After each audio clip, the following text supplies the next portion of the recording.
It's early, but it's senior day this week. As a head coach, how special always is this moment for you? It's probably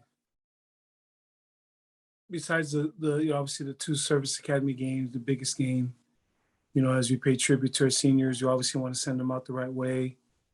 We have great respect and admiration for our seniors, and this is a huge day for them, for their families, and for our program. I've asked you this in past years, but is there any seniors in particular that maybe fans don't know about that are really doing a really good job in practice and really helping out the team? Well, I always think about the Adams twins. They're not playing as much, but they're great leaders. They do all that is asked of them.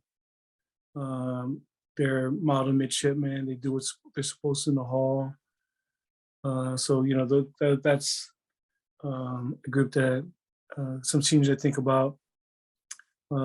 Jacoby Rice has done a good job on our defensive line, being on the scout team. Yeah, those are some guys just off the top of my head. The seniors that have done a really good job and embrace. Bijan, for a guy that hasn't been kicking, he's still comes to work every day and has been a positive, influence on our team. And just switching gears to the gridiron, after rewatching tape from Saturday, what did you see and learn about this team?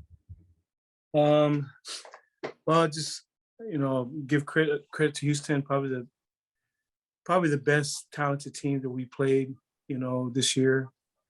And I told our guys, hats off to them. We're not playing them anymore. I'm not talking about them anymore. We're gonna move on. Going to move on to Temple. Fortunately, we don't have to see those dudes anymore. Thank you. Scott Wyckoff. Coach, what is it about this senior class? They might not have the most starters that we've seen in recent time, but boy, they've been through a heck of a lot in their 4 years at the Naval Academy. Yeah, I think, obviously our whole world has been through a lot with the pandemic during that time, but the seniors that stayed here during that, everywhere, like I said, throughout the world, it was tough. But being here and being in lockdown, we lost a lot of kids during that time that decided to leave. So the guys that have stayed, you just got great respect for them, Scott. Just, if these guys decide to leave, and you can understand, like, hey, academy is always hard. Then you add on that. So I have a ton of respect for our seniors that battled through all of that and are still here. When you look at this group of seniors, you mentioned the ones that are doing such a great job off the field. On the field, a little bit different that, like I said, not a lot of starters, but your starters have really performed for you this year, the guys that have been seniors. Yeah, Nick Straw and John Marshall have done a really good job on the edge.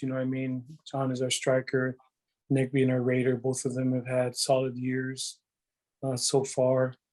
And on offense, we got, Mark Walker and also Kip Frankland. Both of them have given us everything they've had. Kip's been banged up and he comes to work. Mark's, battled injuries over his career, but he still battles. So, those guys I'm, really proud of. Those are the two seniors that I believe that are starting, which for us, we have a ton of young guys, which normally we have more seniors than that, but the seniors that are playing on the field, they've done a really nice job. What's it like for you when you see the families of the players coming out in the field, knowing all that they've gone through to be parents and grandparents and brothers and sisters and cousins of Naval Academy midshipmen? Always emotional for me, just to see those seniors, just, see their families, because then you think about the recruiting process, when they came on official visits or unofficial visits or being in their homes. And then you just think of their journey here at the Academy. It's pretty emotional, to see those guys stick it out. Just really proud of all those guys, Scott. Thanks, Coach. Thank you. Bill Wagner.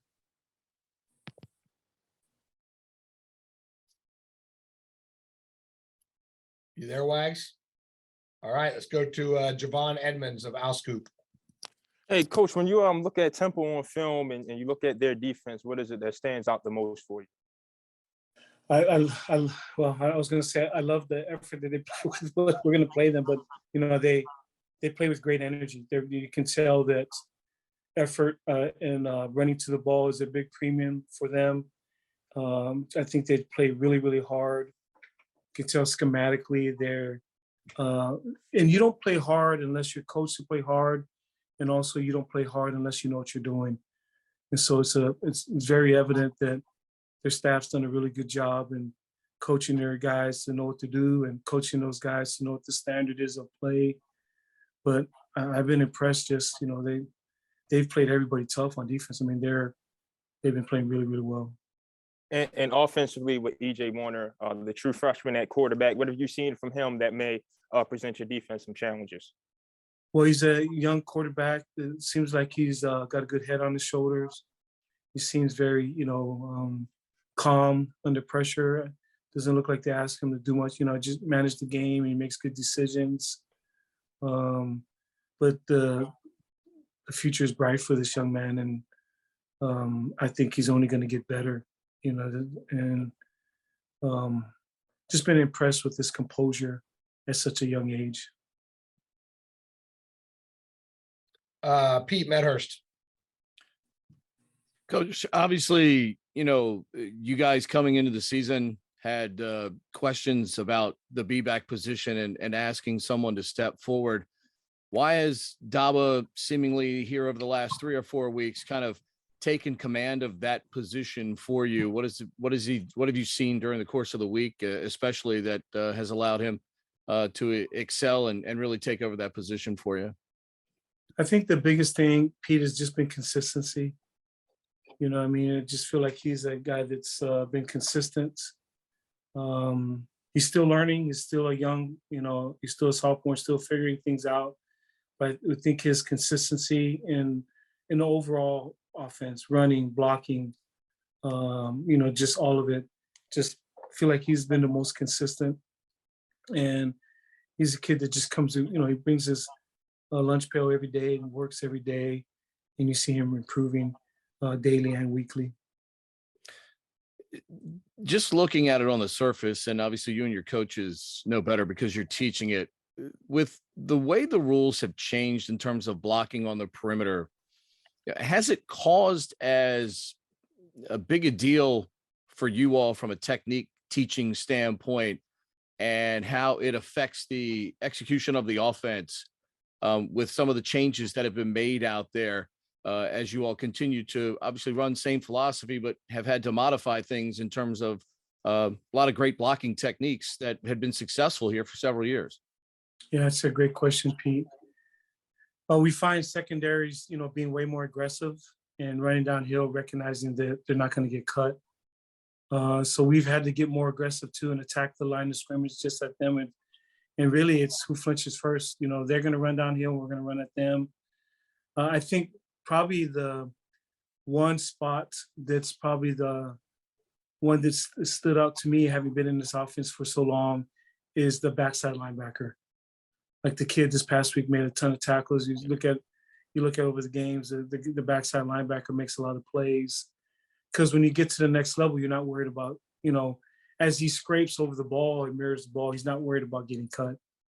Where years past, there might be a center up at his level or a guard or a tackle that is getting up as they're working up to the second level, that you could get cut. So you're still playing with bent legs and, you're leery of linemen coming at you at the second level, where now, they're up high so you can see them, so as you're looking for the ball, your eyes are up and you can see them coming at you. Where before you might be looking up and next you're getting cut by a lineman. And so I think that's probably been the biggest thing that I've noticed that's affected us is just the play of the backside linebacker, just playing more freely. I saw it against Memphis. The guy was hauling, and a couple other games, just the guys, that's probably been the biggest thing. It's not the largest senior class, but can you talk about the attrition you've had? And COVID really hit this class in particular pretty hard. Can you talk about the attrition? Yeah, Wags, again, another great point. Just, I just feel like the seniors that are still here, you're a tough kid. You know, the biggest thing, like you said, that hit us was COVID. I mean, like you see at other schools during COVID, I mean, you could go home and do different things. Like when our guys here, they were here during COVID, you know, and you couldn't go home. And when there are other things that happened, just being isolated for a long time. Like, so there are a lot of, you know, midshipmen that still weren't here. You know, we were waiting to bring them here for good reason. You know what I mean? So they weren't flying mids in for a while. So, you know, our guys were isolated. And when some of the breakouts happened, then everybody was stuck in their rooms. You had to eat in your rooms. You couldn't come out. And when you came out, you could only go 2 by 2, and you could only be with your roommate. I mean, you ate by yourself in your room. I mean, it was really abysmal. And we had a lot of our players, a lot of people, midshipmen, you know, had to talk to our sports psychologists and their religious leaders, because it was a dark time mentally for a lot of people. Like, again, I'm not making us any that we suffered worse than anybody else throughout the world. There are a lot of things going on, but as it affected our program, I saw that just a lot of our guys just like, you know, coach, I can't do this anymore. And quite frankly, I couldn't blame them. Like, hey, I understand. So a lot of our attrition is always tough because, you know, school, the military, just everything. But add on the pandemic and the way we had to do things here at the academy. Again, not anything the way we did it. It's just that was, you know, what people thought was the best thing to keep people safe, just being isolated in your rooms. It just exacerbated some of those things. And so if you were able to weather that, Wags, wow, you're a tough person. And I have the utmost respect for the people and the players that have weathered that storm. One, can you talk about how that's impacted the program? Because at a service academy where you're a building program and you usually have a lot of seniors on the depth chart, you have had to go to juniors and sophomores on the depth chart. Can you talk about how the lack of seniors has impacted your program? Well, I mean, again, another great point, Wags. It's definitely affected us. But, you know, the senior class not only got affected here, but also at the prep school. Because during the time of the pandemic, it was probably our biggest attrition rate that year at the prep school. We lost about half of our class, you know, which it was the biggest attrition rate that we ever lost. And again, it's not blaming anybody. It's just, we had a once in a century pandemic, you know what I mean? It just wasn't anybody's fault. It's just what happened in the world. And so a lot of kids, you know, during the pandemic, our seniors that are up at the prep school, I mean, or just anybody that was involved within it. So I'm trying to see if they're there, but yeah, it's affected our team. I don't know if it was that class, so to speak, that might have been here. I'm trying to remember, but anyways, you know, it's definitely affected our team. But to their credit, they're still here. It's forced us to play with younger guys, and I'm hoping that our younger guys will grow up quickly too, Wags. You know what I mean? You always look in the silver lining. It's like you said, you brought up a great point. We're a developmental team. You know, we build our team through the process of the prep school, plebe summer, lifting and running with Coach Fitz, playing in the JV games. Just, you know, you kind of earn your stripes to be a tough sucker because, you know, people are so fast and big in our conference. And so we need guys that hopefully we're tougher than people to have a chance to compete with them. And having a smaller senior class, you know, definitely did affect our program. So I know you love all your seniors every season, but you must have a great appreciation for this group because of what they went through. As you just mentioned, they're all tough son of a guns, right? Most definitely, Wags. I mean, every senior class, you know, Bill, I feel like, hey, this class is the most memorable class. But I really feel that about this group. You know, just you know, all that they've had to deal with, and they're still here. I've had many talks with seniors that have left, trying to keep them to stay, and you know, the reasons they've decided to leave, I understand. You know what I mean? But and as the players that have stayed, they see some of their buddies leaving, you know, that becomes hard. And, you know, for them to weather all of that, you know, we just our mantra has become, you know, today as we start to talk and say, hey guys, We're not talking about Houston anymore. We got to move on to Temple, and we got to circle the wagon, so to speak. We got to win this game for them. And so we got whatever we got to do as coaches, as players, as a staff. We got to find a way to get this W for our seniors. Thanks, Coach. Thanks, Wags. Phil Bergman. Coach, we talked to Bijan last week. He hasn't played this year so far due to injury, but just what impact has he had on the team as a captain and just as a leader? Well, he's had a tremendous impact on our team, obviously, as a leader. He does everything that's asked of him that he can physically do. He's at everything. He doesn't say anything as far as complaining. I know it's just eating him inside to not be able to contribute. I mean, we had an all conference kicker coming back, that's had a huge leg, that has kicked game-winning field goals and clutch situations in big-time games. And not to have him, it's hurt us. But he's, he comes to work every day. The kids love him. He kicked a little bit last week, and I'm hoping that this week he'll progress even more. And Jaden Umbarger had another touchdown reception last game. How pleased are you in his growth as a receiver this year? Couldn't be more proud of Jay. Jay is just a hard worker. He's a really good blocker too. So he's a guy that, the other opponents can't look at him just a receiver. He blocks his butt off. And for him to come with those big catches, really happy for him. And we're going to continue to, to count on him as we go into this game against Temple and a stretch run. We're going to need him to make plays for us to be successful, the second half of the season. And Jake Busick was going up against a good one this past week. What have you seen in his development? Is it just simply, mastering technique, diversifying his rushing ability? Because he just is really giving you guys another significant weapon rushing the passer in addition to what John Marshall brings for you.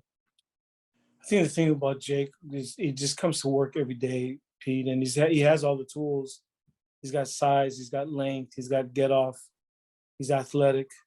He's continued to develop his skills and his knowledge of the defense, with Coach Newberry's, blitz patterns and all the different things that he's been asked to do.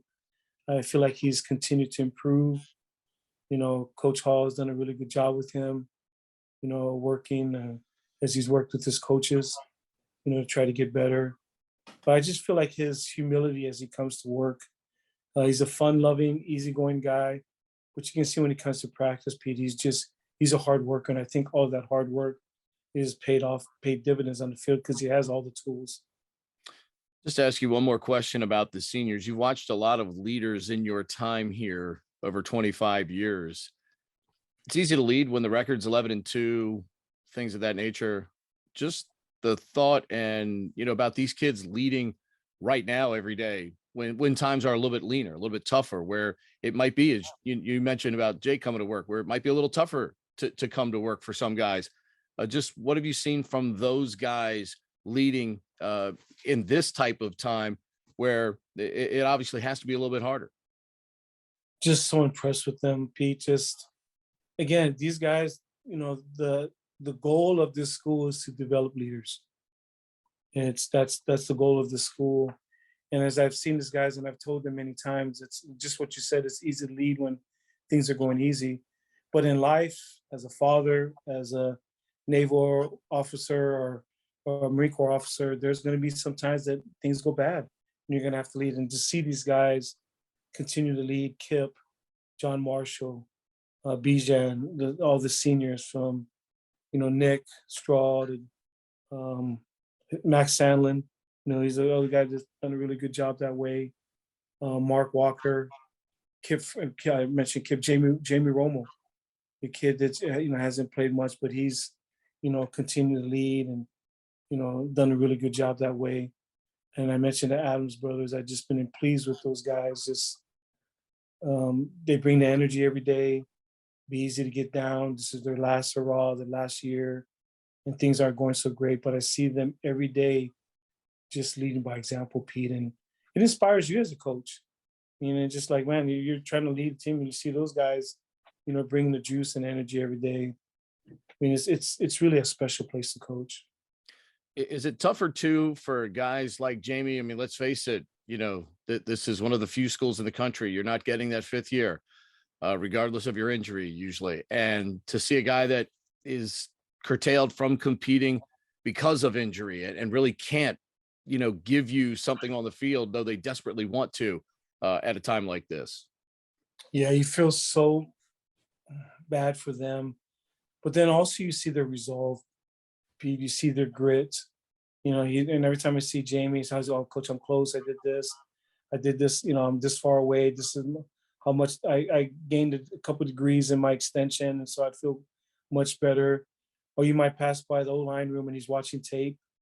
I mean, he couldn't even play the last couple of weeks, and he's still watching tape. We have special kids there.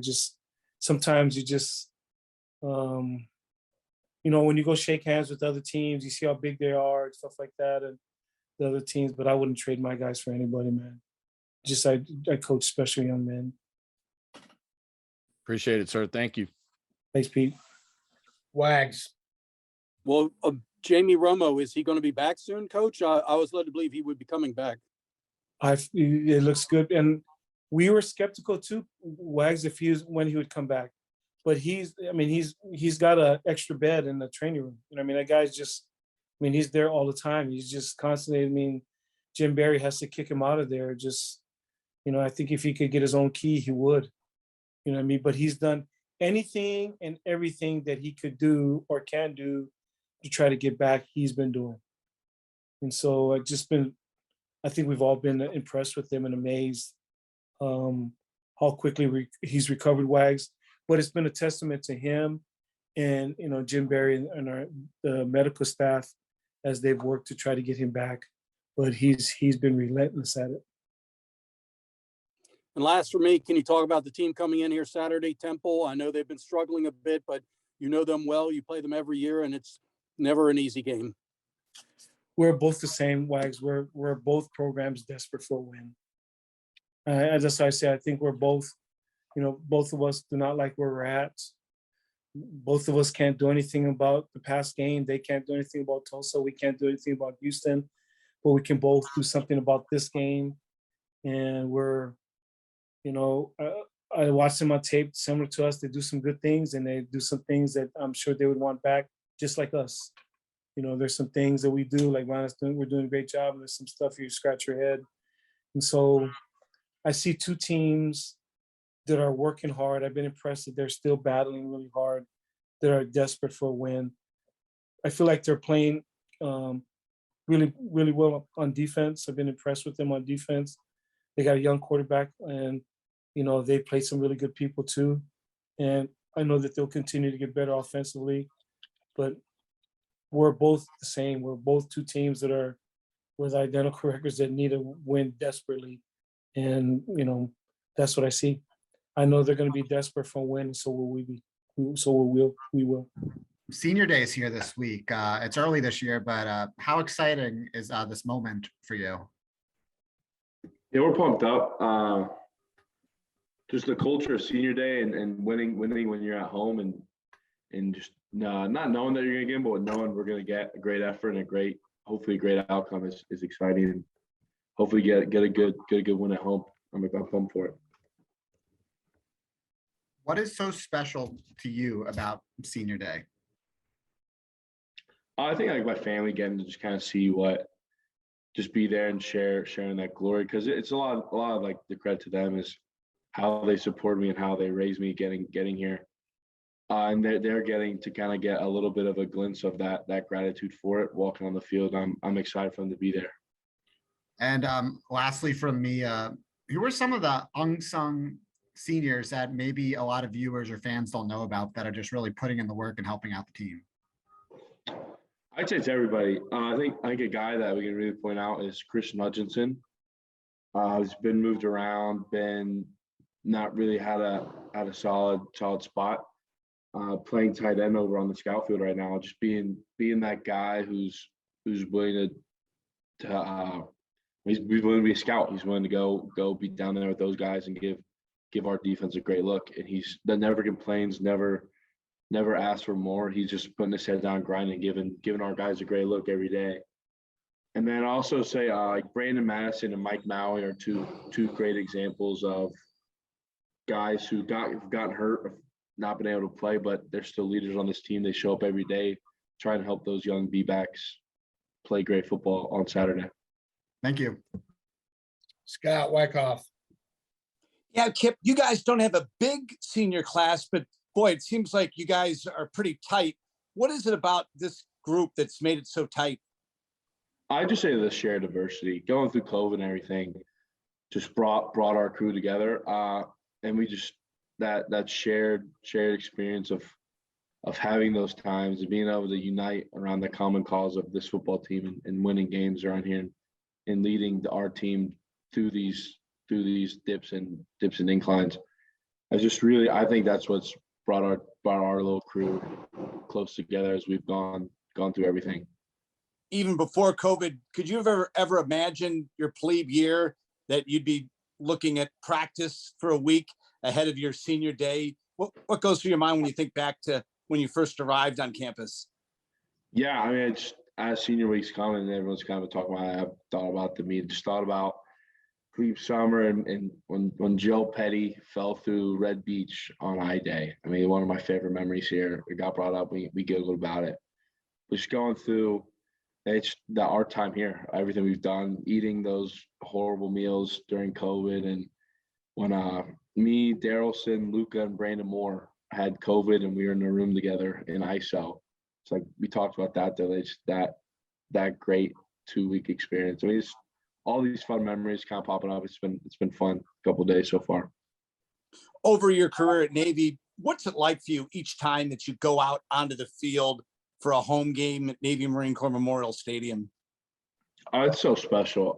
Having the brigade there, every single student that goes here in the attendance and they see you, they see our work being put out, and then just the heroes that aren't written down, but the names of the battles that line in, just the culture and the history of Navy Marine. I mean, it's unreal. I've been so blessed to play here. It's really been awesome. It's tough to say this is my last game here, but it's been one of the greatest experiences of my life. Thanks a lot. Good luck on senior day. Yes, sir. Thank you. Bill Wagner. Hey, Kip, the offense has shown signs of really getting it together at times, but consistency's been lacking. In your opinion, what needs to happen to be more consistent finished drives? I think it starts with practice. We got to come out today, have a great practice, be locked in, and just try and stack reps, stack days, and have that 1-0 mentality that every play matters and every practice matters, every drive matters, and that's the kind of attitude we got to count. And we have that. I think it just slips sometimes, but it takes all 11 guys every play to put together a touchdown drive here, and we just got to string them together. So obviously senior day is a time of reflection. And first of all, I mean, is it hard to believe it's here already? I'm sure you remember past senior days. Is it hard to believe yours has already come? And then secondly, what are some of the memories you'll have? Yeah, I mean, it's nuts. My time's flown by. In fact, I played 4 seasons here already. It's nuts. But I mean, some of my favorite things. The first win we had at home during COVID was really special. I guess really when we beat Air Force is maybe my first big win, my plebe year. Bijan had a big kick. He was my locker mate. I mean, now he's my roommate and like fellow captain. But I remember just hanging out with Bijan after that game. That was really special. Plebe year was awesome. I got to go to that bowl game in Memphis, and that was one of the most fun times ever. I had Malcolm and Ford, and then we had Forney passed away later that year, and being able to honor him this whole year has really been awesome. And in that class and those guys just kind of still reaching out to me. Their families able to come out against Tulsa for that big win. I mean, that was for us to win that game with the Forney family in town was really awesome for me. But then just kind of the times that are unspoken on the field, like going to Cafe Rio every Monday for Military Monday during the summer with the boys is probably one of my favorite memories I'll ever have. So I know you've played banged up for most of the past 2 seasons. A, how's your body doing now? And B, do you skip some practice reps just to keep yourself fresh so you don't use it all up in the practice and save it for the game? Yeah, so I mean, I'm a little bit banged up as everyone is going through. I mean, I'll be able to go every Saturday, and we limit reps a little bit just to make sure I'm fresh and to make sure there's guys who need some reps who maybe have to fill in, get them. But yeah, I'm good to go. I'll be ready to play Saturday. Thanks, Kip. Sure. Phil Bergman. Yeah, Kip, you actually kind of touched on one of my questions, but you're wearing 68 this year. You talked about it earlier about what it means to play for Dave. Just going into senior day, wearing that 68, kind of having David there with you, just what's this moment going to be like, and what has it been like to wear 68? Yeah, it's been such a fantastic year for me being able to honor him. And I know that our record doesn't display how special that I wish it really could be, but making sure that Dave's memory is living through our locker room and making sure the young guys know who Dave was and how much of a presence he should be in our locker room and still is just been awesome. Being able to live like vicariously through him. And I mean, his family got to come see us run up Tulsa a little bit, which was really special. I'm glad they picked a great game to come see. And it's been it's one of the biggest honors of my life. I'm pumped. Hopefully we finish it off right. And last for me, I just want to learn a little bit about some of these backup linemen that have gotten time recently, specifically Petty, Moore, Bradley, and Cummings. Just how have they been, and what growth have you seen from those guys this year? Yeah, so the two tackles probably that play the most behind me would be Joe and Trey Cummings. Joe being a senior and Trey being a sophomore. Two great guys. I mean, Joe could have said no way earlier at any point now. Just kind of being a scout guy for a little bit longer than he would wish. I mean, he's come to work. Excuse me. Paid his dues. He's watched the film. I mean, he's worked his butt off in the training room or in the weight room, and I mean, it's paid off. He's gotten to play here, and it's been awesome to see. I mean, he's one of my best friends, and being able to see him go out and play great football. I mean, he's playing his butt off a lot. I mean, it's awesome. I'm so pumped for Joe. He's a great kid, and then obviously Trey, sporting the 66 this year, after all the adversity he's been through, and he's a little bit of an undersized guy. But I mean, he brings so much energy to the field. He throws it up in there every play. It's awesome to watch Trey go out and play football for us. And I'm pumped. I mean, he played a lot of snaps Saturday, and he looks. I mean, he's a young guy. He's got a lot to learn, but he's playing really good. He's playing with a lot of effort, and that's all we can really ask for him. And as the reps come, he'll start playing better and better. Thank you. Sure. Scott Wyckoff. Kip, what does this team need to do in these next few games to get over that edge, take it up another notch, and put a string of wins together? I think we just gotta keep coming to work, keep chipping away. Coach Niumatalolo talks about all the time that it's hard to win. It's hard to win our conference. It's hard to win in college football, and we've seen that the past 3 years. I mean, we've definitely seen that how hard it is to win NCAA football games, and you have to come ready to work every day, and we do, and we're just chipping away. We're trying to find. We just got to find our way. Got to keep coming. Got to keep plugging, and it'll fall. It'll fall if we just keep coming. We can't give up the ship now. And what kind of sense do you get from the team now coming into Temple, fired up to get that last home game under their belt with a good performance? Yeah, I mean, the boys are ready. Senior night, obviously, like it is a night to our seniors, but it is our last home game, and that resonates with a lot of guys. And we play hard on senior night, and we understand the depth of what goes. I mean, it's your last time in front of the brigade like that before whatever other away games they kind of show up to. It's a big day. I think the guys really understand the depth of that game and are pumped up, ready to go get this win on Saturday.